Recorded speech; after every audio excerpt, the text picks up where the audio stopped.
የህልሞን ቤት በሲኤምሲ እውን ያድርጉ። ውበትና ምቾትን በአንድ ላይ ከድሪም ቢውልደርስ ሪል ስቴት በከተማዋ ተመራጭ በሆነችው ሲኤምሲ የተባበሩት ኮምፓውንድ አፓርትመንቶችን ለሽያጭ አቅርበናል። ሙሉ ክፍያ ለሚከፍሉ የ30 በመቶ ታላቅ ቅናሽ አዘጋጅተናል። የ10 በመቶ ቅድመ ክፍያና የ50 በመቶ የባንክ ብድር ማመቻችተናል። ባለ አንድ መኝታ 73 ካሬ በ720 ሺህ ብር ቅድመ ክፍያ ወይንም በ30 በመቶ ቅናሽ በ5.3 ሚሊዮን ብር ጠቅላላ ክፍያ። ባለ ሁለት መኝታ በ106 ካሬ በ1 ሚሊዮን ብር ቅድመ ክፍያ ወይም በ30 በመቶ ቅናሽ በ7.7 ሚሊዮን ብር ጠቅላላ ክፍያ። ባለ 3 መኝታ 141 ካሬ በ1.4 ሚሊዮን ብር ቅድመ ክፍያ ወይም በ30 በመቶ ቅናሽ በ10.3 ሚሊዮን ብር ጠቅላላ ክፍያ እንካችሁ ብለናል። አፓርትመንቶቻችን ሰፊ የመኪና ማቆሚያ፣ የልጆች መጫወቻ፣ ዘመናዊ የመዋኛ ገንዳና አስተማማኝ የከርሰ ምድር ውሃ እንዲሁም ሌሎች መሰረታዊ ልማቶች ያላቸው በመሆናቸው ተፈላጊ ናቸው። ይፍጠኑ። በ2 ዓመት ተኩል ጊዜ ውስጥ ቁልፍ እናስረክባለን። ዋጋ ሳይጨምር የቤት ባለቤት የመሆን እድሉ አሁን ነው። የቀሩት ጥቂት ቤቶች ብቻ በመሆኑ በ0964 202529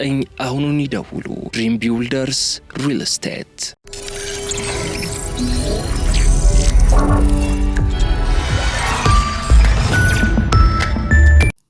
ይህ አዋዜ ሰበር ነው። ዛሬም አሜሪካና ኢራን ሲቆራቆሱ አደሩ። የአሜሪካ ምንጮች እንዳሉት በሆርሙዝ የሚደረገውን የመርከቦች ትልልፍ ላይ አደጋ ለመፍጠር የሞከሩ 2 አጥፍቶ ጠፊ ሰው አልቦች የአሜሪካ ጦር ከሰማይ ቀንድቧቸዋል።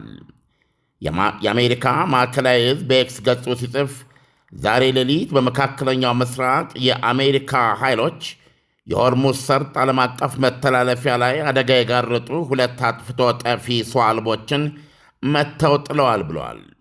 ሲቀጥልም የአሜሪካ ኃይሎች አሁንም የኢራንን ጥቃት ለመከላከል ዝግጁ መሆናቸው ይቀጥላል ብለዋል።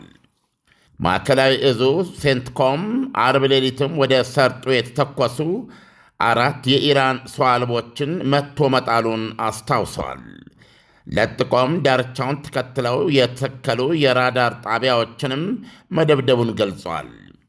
ኢራን በወገኗ የአሜሪካ አጋሮች ኩዌትና ባህሬን ላይ የሚሳኤል ሩምታ ከፍታ ነበረ። መቋጫ ላይ መድረስ በተሳነው በሁለቱ አገሮች ድርድር መሃል የቀጠለው ይህ መጠፋጠፍ ቲት ፎር ታች ሌላም መዘዝ ይዞ መጥቷል። ኢራን ከመግባቢያ ስምምነቱ ጋር እኩልና በሚኖረው ቀጣይ የመጨረሻ የሰላም እልባት ድርድር መካከል በ2 ደረጃ ይለቀቅልኝ ብላ ተስፋ የምታደርገውን $24 ቢሊዮን ጨምሮ በማዕቀብ የተነሳ በተለያዩ የዓለም ባንኮች የተያዙት ከ100 እስከ 120 ቢሊዮን ዶላር እንዳላት ታሰላለች። አሁን አሜሪካም የሰላጤው አገራት ወደፊት ለሚደርስባቸው የኢራን ጉዳት መጠገኛ ወይም ካሳ እንዲሆን ከዚህ እስረኛ የኢራን ገንዘብ ላይ እየዘገነች የጥገና ወይም የካሳ ድጋፍ ለማድረግ እያቀደች ነው። ይሄ ብቻ አይደለም። የአሜሪካ ገንዘብ ሚኒስቴር በጦርነት ወቅት በኢራን ሚሳይሎችና ሰው አልቦች ሩምታና ወጀብ ለደረሱት ጉዳቶች ሁሉ ማስጠገኛ ከዚሁ እስረኛ የኢራን ገንዘብ ላይ እየዛቀ ለመስጠትም እንዲሁ እያጤነ ነው። ለሮይተርስ ሹክ ያሉ ሁነኛ ምንጮች ትናንት እንዳስታወቁት የገንዘብ ሚኒስትር ቪንሰንት ቡድን በሰላጡ አገራት ያለውን ሁኔታ ከገመገመ በኋላ ከጦርነቱ መጀመር አንስቶ ኢራን ላደረሰችባቸው ጉዳት የጥገና ዋጋ ግምት ስንት እንደሆነ ይጠይቃል ተብለዋል። በነገራችን ላይ የትናንቱ የአሜሪካ ጸረ ራዳር ጣቢያዎች ድብደባ የተካሄደው በተለመዱት የሲሪክና ኬሸም ደሴቶች ላይ ነው። የኢራን ደሴቶች ናቸው። ሆርሙዝ ሰርጥ አካባቢ ኢራን የተደበደቡብኝ እነዚህ ደሴቶች የሀገሪቱን ድንበሮች ለመጠበቅና የዓለም አቀፍ መተላለፊያ በሩን ደህንነት ለማረጋገጥ ዋነኛ ናቸው ትላለች። የአሜሪካ ማዕከላዊ ዕዝ እንደሚለው ደግሞ ኢራን ወደ ሆርሙዝ ሰርጥ ሰው አልቦችን ከተኮሰች በኋላም መርከቦች ላይ ሊደርስ የሚችለውን ተጨማሪ ጥቃት ለማስቀረት ሲል የኢራንን የቅኝት ራዳር ጣቢያዎችን እነዚህ ደሴቶች ላይ የነበሩ ማለት ነው ደብድበዋል። የኢራን ውጭ ጉዳይ ሚኒስቴር የአሜሪካንን ጥቃት የኤፕሪል 8 በኢትዮጵያ መጋቢት 30 ተኩስ አቁም ስምምነትን የጣሰና የእስላማዊ ሪፐብሊክ ኢራንን ሉዓላዊነትና የግዛት አንድነት የጣሰ ነው ብለዋል። አያይዞም እነዚህ የቅርቦቹ የአሜሪካ ጥቃቶች የሚያሳዩት አሜሪካ ውጥረቶችን የማርገብ ፍላጎት እንደሌላትና ኢራንን በተመለከተ ያላትን የጥላቻና ጠብጫሪ ባህሪ ማሳያ ነው ብለዋል። ጨምሮም የኢራን ጦር ኃይል ለዚህ የአሜሪካ ጥቃቶች ወሳኝና ተመጣጣኝ ምላሽ ሰጥቷል ብሏል። ኩዌት ከኢራን የተተኮሱ ቦሊስቲክ ሚሳይሎችን ብዛት 7 መሆናቸውን ገልጻ በርካታ የመኖሪያ ቀዬዎች ላይ የመውደቅ አደጋ ቢኖራቸውም በአየር ላይ ጨንግፌም ከኢላማ ውጪ አክሽፊያቸዋለሁ ብላለች። ይሁንና የተወሰነ ፍርስራሽ መውደቁ አልቀረም ስትላክላለች። በንብረት ላይ ጉዳት ደርሷል፣ ሰው ግን አልተጎዳም ብላለች። የአሜሪካ ባህር ኃይል ክፍለ ጦር የሚገኝባት ባህሬንም እንደዚሁ የተነጣጠሉብኝን 3 ሚሳይሎችና አያሌ ሰው አልቦች ሰማይ ለሰማይ ድባቅ መትቻለሁ ስትል አስታውቃለች። የተባበሩት አረብ ኤሚሬትስ ይህንን የኢራን የጎንዮሽ ጉልቤነት አይን ያወጣም የሀገራትን ሉዓላዊነት ጥሰትና ለደህንነታቸው ስጋት ነው ስትል ረግማለች። በውጭ ጉዳይ ሚኒስቴሯ በኩል ሳዑዲ አረቢያም የኢራንን ጥቃት ለክልሉም ለዓለም አቀፍ ደህንነትም ስጋት ስትል ኮንነዋለች። ኳታርም በሰላጤዎች ላይ የሚካሄደውን እነዚህን ጥቃቶች ግፍና በደል ስትል አሳቅላም የክልሉና የዓለም አቀፍ ደህንነትና መረጋጋት እንዲመለስ እስኪ ውጥረትን ለማርገብ እንስራ ብላለች። የኢራንን ጥቃት አረመኔ ጨካኝ ያለችው ዮርዳኖስ ደግሞ ለኢራን ጥቃት ለተጋለጡት እህት ኪንግደሞች ባህሬንና ኩዌት ያለኝን ፍጹማዊ የትግል አንድነት መንፈስ እገልጻለሁ ብላለች። ግብፅም እንደዚሁም። ኢሳያስ ይሄ ግጭታቸው ኦልሞስት በየቀኑ ነው አሁን እየተካሄደ ያለው እና ምናልባት የራሱ የኢራን ውጭ ጉዳይ ሚኒስቴር መግለጫ ቃልን ብንመለከት በእነዚህ ጥቃቶች የምናየው አሜሪካ ውጥረቶችን ለማርገብ ምንም ፍላጎት እንደሌላት ነው የሚል ነው። ስለዚህ እንግዲህ በተደጋጋሚ የምንሰማው በአሜሪካ ጦር ኢላማ እየተደረጉ ያሉት የኢራን የራዳር ጣቢያዎች ናቸው። በዳርቻዎች በራሷ በመደበኛው ግዛቷ የሆርሙዝ ሰርጥ ዳርቻን ተከትሎ በሚገኙ የወደብ ከተሞች ጭምር እና በእነዚህ ቅድም በጠሯቸው በሲሪክና በኬሽም ደሴቶች እነዚህ ደግሞ በዛው በሆርሙዝ ሰርጥ ተሻግረው የሚገኙ የደሴት ስብስቦች መካከል ናቸው እና የራዳር በአብዛኛው የሚመቱት የራዳር ጣቢያዎች ናቸው። የራዳር ጣቢያዎች ማለት ደግሞ አይን ማለት ናቸው። ስለዚህ ይሄ ድብደባ ወጥ በሆነ መልኩ ነው እየቀጠለ ያለው በአሜሪካ በኩል። እንደገና ደግሞ ድብደባ የሚደረግባቸው ምክንያት የመርከቦች ትልልፍ ታስካሄዳለች ማለት ነው አሜሪካ እና ያንን ትልልፍ ለማጨናገፍ ነው ኢራን የምትተኩሰው። ለምሳሌ ሰው አልቦችን ማለት ነው። እነዛ ሰው አልቦች ሰርጡን በመተላለፍ ላይ በሚገኝ መርከብ የአሜሪካ ጦር መርከብ ሊሆን ይችላል ወይም አልገለጹትም።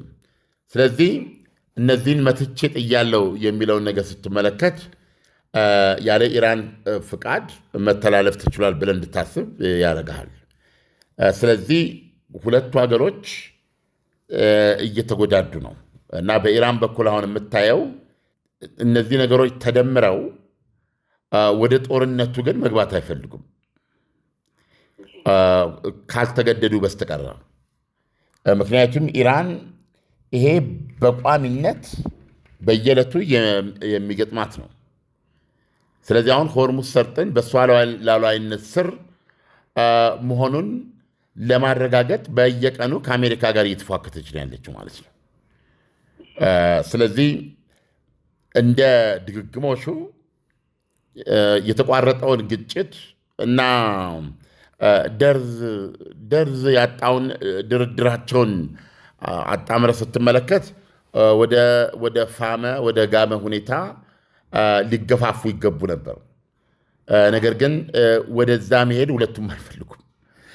ነገር ግን ደግሞ በተቻላቸው መጠን አንዱ የሌላውን ጽናት ለመስበር፣ ሌላው ስለ ራሱ ያለውን እምነት ትቢያ ለማልበስ መፏከታቸውን የሚያሳይ ነው። ዓለም አሁን እንግዲህ ለመደራደር ቅድመ ሁኔታዎችን አስቀምጠው ያሉ ሀገሮች ናቸው እና በመካከል የሚነሱት ግጭቶች የድርድር ሐሳቡን ሙሉ በሙሉ እንዲያቋርጡ የማድረግ አቅም ሊፈጥር አይችልም ወይ? በሌላ መልኩ ደግሞ ስንመለከት አሁን አሜሪካ ታርጌት እያደረገች የምትመታው ራዳሮችን ከሆነ ራዳሮች በብዛት ከተመቱ የኢራን የመከላከል የኢራን የማጥቃት አቅም ፈተና ውስጥ አይወድቅም ወይ? ይህ ከሆነ ደግሞ አሜሪካንን ወደ ድል አይወስዳትም ወይ? የህልሞን ቤት በሲኤምሲ እውን ያድርጉ። ውበትና ምቾትን በአንድ ላይ ከድሪም ቢውልደርስ ሪል ስቴት በከተማዋ ተመራጭ በሆነችው ሲኤምሲ የተባበሩት ኮምፓውንድ አፓርትመንቶችን ለሽያጭ አቅርበናል። ሙሉ ክፍያ ለሚከፍሉ የ30 በመቶ ታላቅ ቅናሽ አዘጋጅተናል። የ10 በመቶ ቅድመ ክፍያና የ50 በመቶ የባንክ ብድር ማመቻችተናል። ባለ አንድ መኝታ 73 ካሬ በ720 ሺህ ብር ቅድመ ክፍያ ወይንም በ30 በመቶ ቅናሽ በ5.3 ሚሊዮን ብር ጠቅላላ ክፍያ። ባለ ሁለት መኝታ በ106 ካሬ በ1 ሚሊዮን ብር ቅድመ ክፍያ ወይም በ30 በመቶ ቅናሽ በ7.7 ሚሊዮን ብር ጠቅላላ ክፍያ። ባለ 3 መኝታ 141 ካሬ በ1.4 ሚሊዮን ብር ቅድመ ክፍያ ወይም 30 በመቶ ቅናሽ በ10.3 ሚሊዮን ብር ጠቅላላ ክፍያ እንካችሁ ብለናል። አፓርትመንቶቻችን ሰፊ የመኪና ማቆሚያ፣ የልጆች መጫወቻ፣ ዘመናዊ የመዋኛ ገንዳና አስተማማኝ የከርሰ ምድር ውሃ እንዲሁም ሌሎች መሰረታዊ ልማቶች ያላቸው በመሆናቸው ተፈላጊ ናቸው። ይፍጠኑ። በ2 ዓመት ተኩል ጊዜ ውስጥ ቁልፍ እናስረክባለን። ዋጋ ሳይጨምር የቤት ባለቤት የመሆን እድሉ አሁን ነው። የቀሩት ጥቂት ቤቶች ብቻ በመሆኑ በ0964 2529 አሁኑን ይደውሉ። ድሪም ቢውልደርስ ሪል ስቴት።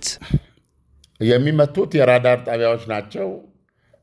የራሳቸውን ጉዳት ያስከትላል ኢራን ላይ። ኢራን አጸፌታ የምትወስደው ደግሞ የአሜሪካ ቀጥተኛ ኢላማዎች ላይ አይደለም። ለምሳሌ በሆርሙዝ ሰርጥ ላይ ተንሰራፍቶ የሚገኘው የአሜሪካ ባህር ላይ አይደለም፣ ወይም ከዚህ በፊት ወስዳ የደረሰ ጉዳት የለም። ስለዚህ አሁን ኢራን ተመጣጣኝ የበቀል እርምጃ ወስጃለሁ ብላ ስትል ያው በተለይ ከዚህ አንጻር ኢላማ እያደረገቻት ያለችው ኩዌት ነች። ሰው ሁሉ ሞቶባታል። አየር ማረፊያዋ አንድ ማስተናገጃ ጣቢያ ፈራርሷል። ብዙ ሰዎች ቆስለዋል። እንደዚሁም ባህሬንን እነዚህን ነው የምትመታው። ነገር ግን የአሜሪካ ጥቃት የኢራንን ሚሊተሪ ቁሳቁሶች በየዕለቱ እየመታ ነው ያለው እና ቅድም እንዳልነው ነው። ይሄም ሆኖ ሁለቱ ወደ ጦርነት የመመለስ ፍላጎት የላቸውም ካልተገደዱ በስተቀር። ማለት ኢራን ይሄ የሚደርስባትን ያልነውን ጥቃት ንዴቷን ደካሞቹ ማለት ይቻላል በአጠቃላይ የአሜሪካ የአየር መከላከያ ስርዓት ተጠቃሚዎች ከመሆናቸው በስተቀረ አሁን ኩዌትና ባህሬን ብዙ ጊዜ በጦርነት የምታነሳቸው አይደሉም። በጣም አነስተኛ ደሴቶች ናቸው።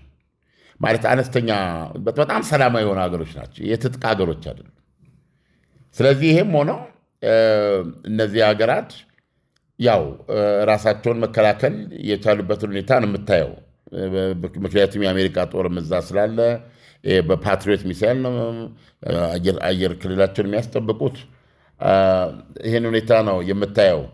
ስለዚህ በኢራን የሚሊተሪ አቅም ላይ አሁን ባለው ደረጃ ለተሸናፊነት ሊያበቃት የሚችል በሚል እዛ ድረስ አይሄድም።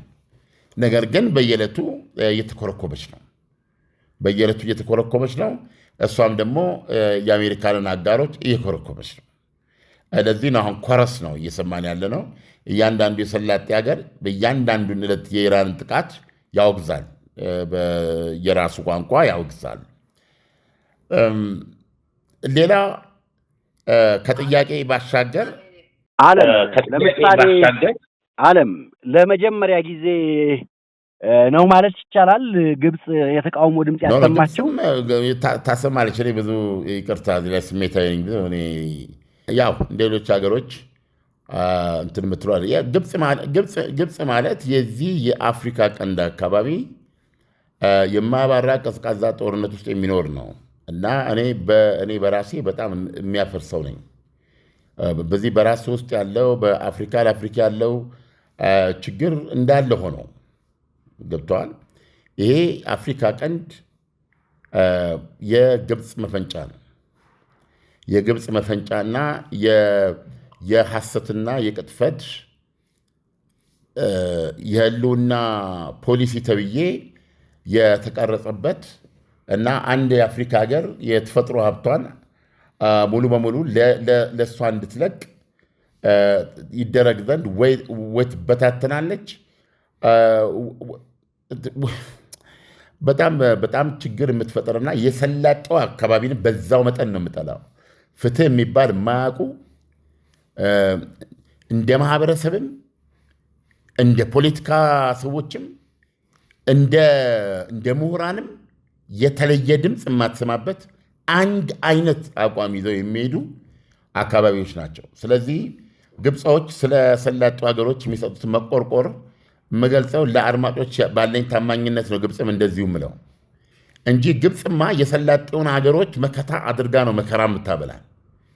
የሰላጤው ሀገሮች በተለያየ መንገድ የሚያገኙትን ገንዘብ ለእሷ እየሰጡ ነው። በፖለቲካ እነሱ በገንዘባቸው የተነሳ ለምዕራባውያን ቤተ መንግስት ያላቸውን ቅርበት በመጠቀም ጠቅላላ በዚህ በጥቁር ህዝብ ላይ አበሳው እንዲበዛ ግፈኞች ናቸው። ግፈኞች ባይሆኑ ኖሮ አንድ ሀገር ያለህን ወንዝ ልቀቅ ተብሎ ሊሄድ አይችልም። ሀያላን የሚባሉትም እውነቱን ለመናገር እኔ እንደ እናቶቻችንና እንደ አባቶቻችን ነው ማስፈር ከስክሳቸው እየወጣ ነው ደግሞ ሪሊ። ስለዚህ ግብፅ ጠላት ስለሆነች ግብፅ ይሄን አካባቢ በንቀት በጥላቻ የምታየው ስለሆነ ግብፅን እንደ ሀገር ስሟን ለመጥራት እንደዚህ አይቻልኝም። ፐርሶናል ነው ገብቷል። እና እግዚአብሔር ካለ እግዚአብሔር ይችን ሀገር ከባረከ የልጅ ልጆቻችን ከዚህ የግብፅ ጫና ራሳቸውን እፎይ የሚያደርጉበት ሁኔታ ተፈጥሮ ስቃው የሚናገሩበት ጊዜ ይመጣል። ስለዚህ ለዚህ ነው ግብፅ ስለ ግብፅ ባነሳን ቁጥር ዜናችን ይበላሻል። ኢሳያስ አሁን ወደ ሌላው ነጥብ እንግባ። ኢሳያስ እሺ፣ ዓለም እንደው ወደ ዋናው ነጥብ ልምጣና የሃርጋቺ ያነሱት ነጥብ አለ። ምንድነው ብዙ ጊዜ ሲነሳ ካሳ የሚል ነገር ይነሳል። ግን አሜሪካ እንደ ካሳ ደግሞ የምታየው የኢራን የተያዘባትን ገንዘብ መልቀቅ ነው። እሱ እንደ ካሳ ሊቆጠር የሚችልበት ሁኔታዎች አሉ። እንዴ ዓለም የራሷ ሀብት አይደለም እንዴ? ወይል ገንዘቡ የራሷ የኢራን ነው። ነገር ግን በማዕቀብ የተያዘ ገንዘብ ነው። የራሴ ነው ብላ የራሷ ስለሆነ በፈለገችው ጊዜ ለፈለገችው ዓላማ የማታገኘው እስከሆነ ጊዜ ድረስ ደግሞ የራሷ ነው ለማለት አስቸጋሪ ነው። ስለዚህ አሁን ዋነኛው የድርድር ውስጥ $24 ቢሊዮን ይለቀቅልኝ ነው የመግባቢያ ስምምነቱ እንደተፈረመ መጀመሪያ $12 ቢሊዮን ከዛ ደግሞ በሚኖረው 60 ቀን ላይ የመጨረሻ ስምምነት ለመድረስ በዚህ ድርድር መሃል ቀሪው $12 ሚሊዮን ይለቀቅልኝ የሚል ነው አሁን የሚነጋገሩበት ማለት ነው። አሜሪካ ደግሞ ኖመኒ የምለቀው ገንዘብ የለም፣ የምፈልገው ነገር ሲደረግ ለዛ ለተደረገ ነገር ነው ገንዘብ የምለቀው የሚል አቋም አላት።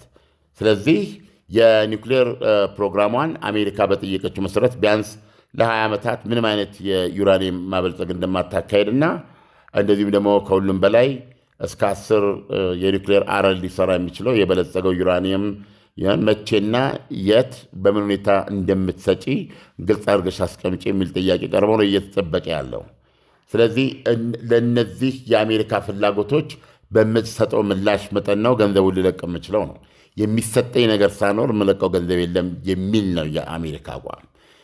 ይህ በእንዲህ እንዳለ ደግሞ ያው በጊዜው ላይ አሁን ውዝግብ ጀምረዋል። ኢራን ከመግባቢያ ስምምነቱ መፈረም በኋላ የሚኖረው አጠቃላይ ስምምነት ለመድረስ ሁሉም አበይት የሚባሉ ጥያቄዎች በድርድር እልባት እንዲያገኙ የተቀመጠው ጊዜ 60 ነው።